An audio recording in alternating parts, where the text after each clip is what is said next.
साथियों नमस्कार। साथियों, हमारे देश में ये एक नेता हैं जो लगातार ऐसे काम कर रहे हैं, ऐसे बयान दे रहे हैं, ऐसी हरकतें कर रहे हैं जिससे इनकी मंशा साफ साफ पता चल रही है। और जब हम डॉट्स को कनेक्ट करते हैं तो पता चलता है कि इनके पीछे कुछ ताकतें खड़ी हुई हैं जो इनसे काम करा रही हैं, और वो काम इन्हें क्या करना है वो भी साफ साफ दिखाई दे रहा है। लेकिन हैरानी इस बात की है कि लोग ये चीज देखना ही नहीं चाहते, लोग फिर भी इनको वोट दे आते हैं। हाल फिलहाल में कई ऐसी घटनाएं हुई हैं जिसको मैं डिस्कस अभी करूंगा, तो आप जान के हैरान हो जाएंगे। मसला है कल का। कल दिल्ली में कांग्रेस का एक नया हेडक्वार्टर बना है जिसका नाम रखा है इंदिरा भवन। बड़ा आलीशान सा हेडक्वार्टर है। नाम किस पर रखा? इंदिरा भवन पर। जो कांग्रेसी कुछ दिन पहले इस बात के लिए लड़ रहे थे कि भाई मनमोहन सिंह जी के नाम पर मेमोरियल बनाइए, उनके लिए एक अलग से जो है म्यूजियम टाइप का बनाइए, अलग अलग उनके लिए मांग उठा रहे थे कांग्रेसी और नौ नौ आंसू बहा रहे थे। उन कांग्रेसियों ने भवन का नाम इंदिरा गांधी के नाम पर रखा है। नरसिम्हा राव के नाम पर भी नहीं रखा, लाल बहादुर शास्त्री के नाम पर भी नहीं रखा। किसके नाम पर रखा? अपने परिवार के नाम पर। यहां पर राहुल गांधी की स्पीच हुई और राहुल गांधी ने कहा कि हम बीजेपी से, आरएसएस से और इंडियन स्टेट से लड़ रहे हैं। ये इंडियन स्टेट से लड़ रहे हैं साहब। आप जान रहे हैं, हमारे संविधान में लिखा है कि भारत एक यूनियन ऑफ स्टेट है। बात सही है। यूनियन ऑफ स्टेट का मतलब होता है जहां कई सारे राज्यों ने मिलकर के सहमति जता ली कि हम एक देश हैं। ठीक, ये यूनियन ऑफ स्टेट में मानते हैं, सहमति में मानते हैं। इंडियन स्टेट से हमारा मतलब होता है ऐसा राज्य, ऐसा देश जिसमें एक भावना हो। हम लोग भाव देखते हैं। अगर भारत जैसी भूमि पर लोगों में भारतीय होने का भाव नहीं है तो भारत भूमि फिर हमारे लिए वो राष्ट्र या राज्य नहीं कहलाती है, फिर तो एक संधि हो गई, बिजनेस टाइप का हो गया। तो ये हमारा दृष्टिकोण है, हम भारतीयों का दृष्टिकोण है कि अपने देश को एक राष्ट्र मानते हैं और राष्ट्रीय भावना रखते हैं, जो ये नहीं मान रहे हैं। इनका कहना है कि इंडियन स्टेट से हम लड़ रहे हैं। अच्छा, इंडियन स्टेट्स में भी किस चीज को मान रहे हैं? ये लड़ रहे हैं इलेक्शन कमीशन से, ये लड़ रहे हैं सीएजी से, ये लड़ रहे हैं आपके मीडिया से, ये लड़ रहे हैं जुडिशरी से, ये लड़ रहे हैं लेजिस्लेचर से, ये लड़ रहे हैं एग्जीक्यूटिव से, ये लड़ रहे हैं पुलिस से। हर उस संस्था से लड़ रहे हैं जो इस देश को चला रही है। लोकतंत्र में हर संस्था का अपना एक रोल होता है, वो सब संस्थाएं भी इंडियन स्टेट में आती हैं। तो अगर ये उनसे भी लड़ रहे हैं तो फिर चुनाव क्यों लड़ते हैं? क्योंकि वो तो इलेक्शन कमीशन ही कराता है। और ये सारी जितनी भी व्यवस्थाएं हैं ये बीजेपी ने तो बनाई नहीं है, ये तो कांग्रेस ने ही बनाई थी। और कांग्रेस इन्हीं व्यवस्थाओं के चलते अपना शासन चलाती आई थी, और आज आप उन्हीं से लड़ रहे हैं।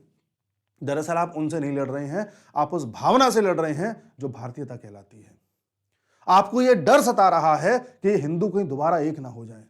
आपको ये डर सता रहा है कि आपने, आपके अंग्रेजों ने, आपके मुगलों ने जिस तरह से इस देश को जातियों में, धर्म में, न जाने कितनी चीजों में तोड़ दिया, वो देश कहीं दोबारा एक ना होने लग जाए। आपको ये डर सता रहा है, जो ताकतें यहां पर हैं जैसे आरएसएस वगैरह, जो इस देश को जोड़ने का काम करती हैं। आरएसएस में आपको पता जातिवाद नहीं होता। अच्छा, कभी भी आप देखना, ये लोग आरएसएस का बड़ा विरोध करते हैं। आप अपने दिल से पूछो, आज तक आरएसएस ने ऐसा कौन सा गुनाह किया जिसका विरोध उसे झेलना पड़ रहा है? कौन सा किया? अपने दिल से पूछिए आप। कोई बात दिमाग में नहीं आई है ऐसी। सिर्फ एक हवा बनाई गई है कि आरएसएस गलत है, आरएसएस गलत है। क्यों गलत है भाई? कभी ये लोग खालिस्तान के बारे में तो बोलते नहीं है, कभी चीन के खिलाफ नहीं बोलते, कभी ये लोग पाकिस्तानी टेररिस्ट के खिलाफ नहीं बोलते। वहां तो सिद्ध करने में लगे हुए थे कि हिंदू आतंकवाद था, भगवा आतंकवाद था। लेकिन आरएसएस में सब कमियां दिखाई दे रही हैं। क्यों दिखाई दे रही हैं? दरअसल आरएसएस वो एक ऑर्गेनाइजेशन है जो उस देश के लोगों को जोड़े रखने का प्रयास कर रही है, जिससे कि हमारे देश में से जो राष्ट्र की भावना है उसको इन जैसे तत्व तोड़ ना सके। इसलिए इनको दिक्कत है। दूसरी बात यह कि कल जो ये इंदिरा भवन का उद्घाटन हुआ है सो कॉल्ड, इसके बारे में एक फैक्ट बताता हूं। ये उद्घाटन किया, ये हमारे कांग्रेस के बड़े नेता खड़े हुए हैं, ये एंटोनियो माइनो, ये मल्लिकार्जुन खड़गे खड़े हैं। ठीक है, मल्लिकार्जुन खड़गे इस समय कांग्रेस के राष्ट्रीय अध्यक्ष हैं। ये लू है, लू यानी कि लीडर ऑफ अपोजिशन। और ये जो एंटोनियो माइनो है ये तो कुछ भी नहीं है, ना कांग्रेस के शीर्ष पद पर बैठी हुई है, ना किसी संवैधानिक पद पर है, ना लू है। ये जो कल इनॉग्रेशन हुआ ये सोनिया गांधी के हाथों से कराया गया। क्यों कराया भाई? किस हैसियत से कराया? कोई जवाब दे पाएगा? नहीं दे पाएगा। दूसरा देखिए, ये जो एक इनॉग्रेशन बोर्ड होता है इसमें अगर आप देखें तो लिखा है इंदिरा भवन। ये देखिए, इनॉग्रेटेड बाय सोनिया गांधी। सोनिया गांधी ने इसका इनॉग्रेशन किया है। नीचे इन द प्रेजेंस ऑफ, किसकी उपस्थिति में? मल्लिकार्जुन खड़गे जो कि प्रेसिडेंट ऑल इंडिया कांग्रेस के, और श्री राहुल गांधी जो लू हैं और पहले इसके प्रेसिडेंट रहे हैं कांग्रेस के। लेकिन सोनिया गांधी का तो कोई आपने अता पता दिया ही नहीं है, इनकी तो कोई हैसियत समझ में आई ही नहीं। फिर आपने इनसे क्यों कराया? क्योंकि आप गुलाम हैं इस परिवार के। आपके भाषण, कल मल्लिकार्जुन खड़गे के आप भाषण सुनिए, भाषण से साफ साफ पता चल रहा है कि सोनिया गांधी की वाहवाही हो रही है। और एक बार तो ये राज्यसभा में बोल रहे थे कि मैं जो कुछ भी हूं सोनिया गांधी की वजह से हूं। इस लेवल की यहां पर चमचागिरी चलती है, लेकिन लोग इस बारे में बात ही नहीं करना चाहते। जब बीजेपी का हेडक्वार्टर बना था तो कितनी जो है अफवाहें उड़ी थी, कितना हल्ला हुआ था, रवीश कुमार भी छाती पीट रहे थे, हर बड़े बड़े पत्रकार छाती पीट रहे थे।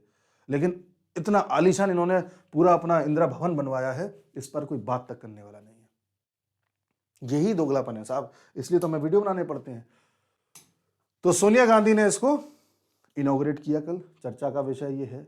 दूसरा एक चीज और मैं बताऊं, एक बड़े पत्रकार हैं हर्षवर्धन त्रिपाठी जी, उन्होंने एक ट्वीट किया जिससे आप जान पाएंगे कि जो ये हमारे राहुल गांधी जी हैं ये क्यों इंडियन स्टेट से लड़ना चाह रहे हैं। देखिए, हर्षवर्धन त्रिपाठी जी ने कहा कि आईएसआईएस कहता है कि हम इंडियन स्टेट से युद्ध कर रहे हैं, हिजबुल मुजाहिदीन कहता है कि हम इंडियन स्टेट से युद्ध कर रहे हैं, पाकिस्तान कहता है कि इंडियन स्टेट से युद्ध कर रहे हैं, नक्सल आतंकी कहते हैं कि हम इंडियन स्टेट से युद्ध कर रहे हैं, और अब राहुल गांधी भी कह रहे हैं कि इंडियन स्टेट से युद्ध कर रहे हैं। बाकी सब तो भारत विरोधी ताकतें हैं, लेकिन राहुल गांधी लू हैं, नेता प्रतिपक्ष है। तो आप इनकी एक मानसिकता देखिए। आप इंदिरा भवन बनाते हैं, कोई सवाल नहीं उठाता। इंदिरा भवन का उद्घाटन एंटोनियो माइनो करती है, कोई सवाल नहीं उठाता। वहां पर मल्लिकार्जुन खड़गे एंटोनियो माइनो के ऐसे कसीदे पढ़ते हैं जैसे कितना बड़ा काम कर दिया उसने, कोई कुछ नहीं पूछता। वहां पर राहुल गांधी कहते हैं कि इंडियन स्टेट से लड़ रहे हैं, कोई कुछ नहीं पूछता। कोई इस बात को लिंक भी नहीं करता। ये तो पत्रकार इन्होंने किया, देश प्रेमी पत्रकार हैं, तो इन्होंने पूरा बताया कि भाई ऐसे ऐसे हो चुका है, वरना कोई इस पर भी रिसर्च नहीं करेगा। बाकी अगर यही काम अगर कोई दूसरा भाजपा का नेता कर देता तो जर्मनी में बैठा हुआ यूट्यूबर और ये जो आपका रवीश कुमार और ये पता नहीं कौन कौन, एक एक लिंक पता नहीं कहां कहां से जोड़ के लाते और जबरदस्ती बात को सिद्ध कर देते। यहां तो सब चीजें खुली किताब की तरह है, तो कोई चर्चा तक करने वाला नहीं है। ये है इनका दोगलापन। यही राहुल गांधी इस समय दिल्ली में भी 2-3 दिन पहले दिल्ली के सीलमपुर में उसने एक भाषण दिया था। सीलमपुर दिल्ली का वो क्षेत्र है जहां मुसलमानों की अधिकता है। वहां पर राहुल गांधी कहता है कि अगर हम सत्ता में आए तो हम जातीय जनगणना कराएंगे। और ये सवाल भी पूछा कि मोदी जी इस पर चुप क्यों हैं, केजरीवाल इस पर चुप क्यों हैं, क्यों कास्ट सेंसस के फेवर में आप लोग नहीं बोल रहे। अब आप ये पूछिए कि इस आदमी को कास्ट सेंसस क्यों कराना है, क्या मंशा है इसकी। और चलो कास्ट सेंसस कराना है, तुम्हारी इतने साल तक सरकार रही केंद्र में, तब करा लेते। कर्नाटक में तुमने कराया था कुछ साल पहले, उसके डेटा तुमने आज तक जो रिवील नहीं किए। बिहार में करवा लिया, मान लीजिए नीतीश कुमार ने, वो सेंसस नहीं कहलाता, एक तरीके से एक सर्वे टाइप का था, लेकिन हाँ उसको करा के आपने क्या पा लिया। आप कास्ट करके लोगों का ध्यान हिंदुइज्म से हटाना चाहते हैं जी। और अगर आपको ये देखना है कि हिंदुइज्म में कास्टिज्म है या नहीं है, तो आप कुंभ में जाके देखिए। लगभग 50 करोड़ हिंदू वहां पर स्नान करने आएंगे। 50 करोड़। उन 50 करोड़ का मतलब हो गया आधे हिंदू इस देश के पहुंच गए वहां पे। और वहां कोई भी किसी के साथ भी स्नान कर रहा है, कोई भी किसी को भी खाना खिला रहा है, कोई भी किसी को किसी भी तरह की सेवा दे रहा है, कोई भेदभाव नहीं है। और ये कुंभ तो हजारों साल से होता चला आ रहा है। अगर हमारे सनातन की जड़ में भेदभाव होता, जातिवाद होता, तो हमारे ऐसी व्यवस्था बनती ही नहीं जहां पर सब लोग बिना किसी भेदभाव की टोपी लगा सकते हैं। ऐसा किसी और धर्म में नहीं है, लेकिन यहां है। पर इस चीज को समय के साथ ऐसा खंडित किया कि जातिवाद का कीड़ा हमारे दिमाग में बैठा दिया। आज जब हम पन्ने पलट के देखते हैं और अपनी ऐतिहासिक चीज़ों को देखते हैं, ये हम अपनी जितने भी हमारे जितने भी जैसे अभी स्नान हो रहा है, कभी दिवाली होती है, होली होती है, त्यौहार होते हैं, पूजाएं होती है, उसमें कभी भी आप देखो कोई भेदभाव नहीं है। यहाँ पर दलित को और दूसरी जातियों को लड़वाने का कोशिश किया जाता है। अरे सनातन तो वो है जहां पर वाल्मीकि पिछड़े समाज से आते थे, उन्होंने रामायण लिखी थी, उसको सब पढ़ते हैं और अपने जीवन बताने की कोशिश करते हैं। इस प्रकार की एक्सेप्टेंस है। ये एक्सेप्टेंस किसी धर्म में नहीं है। इनको इस एक्सेप्टेंस से डर लगता है। इन्हें डर लग रहा है कि ये कुंभ की वजह से लोगों के अंदर पुनर्जागरण ना हो जाए हिंदुइज्म का। इस कुंभ की वजह से हिंदू को ये रियलाइज ना हो जाए यार कि हम देखो कितनी बड़ी ताकत थे और हमारा क्या हो गया। इस कुंभ की वजह से कहीं मोदी को और योगी को क्रेडिट ना चला जाए यार कितना सक्सेसफुल आयोजन करा लिया। 45-50 करोड़ तो किसी देश की जनसंख्या नहीं होती। अमेरिका की जनसंख्या 33 करोड़ है, रूस की जनसंख्या 14 करोड़ है, ब्राजील की जनसंख्या 25 करोड़ से कम है, इंडोनेशिया की 25 से कम है, पाकिस्तान की 25 करोड़ से कम है। कौन सा दूसरा देश है बताइए, भारत और चीन के अलावा? तो 45 करोड़ जनसंख्या जैसा जो देश है, या कहें कि मान लीजिए इतनी बड़ी जनसंख्या का जो एक तरीके से जमावड़ा है, वो भारत और चीन के बाद कुंभ ही है।